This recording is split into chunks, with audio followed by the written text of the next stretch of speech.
واتل عليهم نبأ ابني آدم بالحق إذ قربا قربانا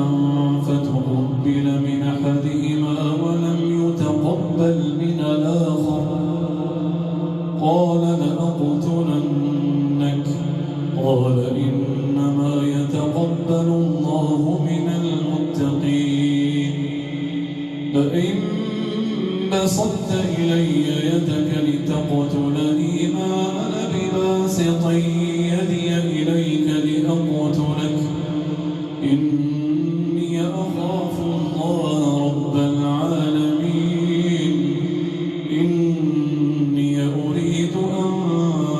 تبوء بإثمي وإثمك فتكون من أصحاب النار وذلك جزاء الظالمين فطوعت له نفسه قتل أخيه فقتله فأصبح من الخاسرين فبعث الله غرابا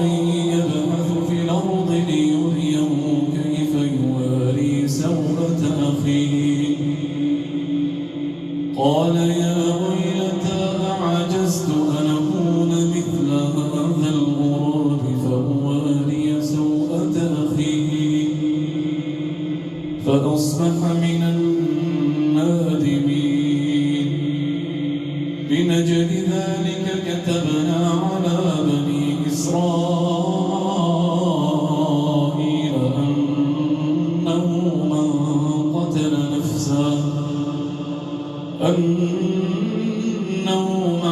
قتل نفسا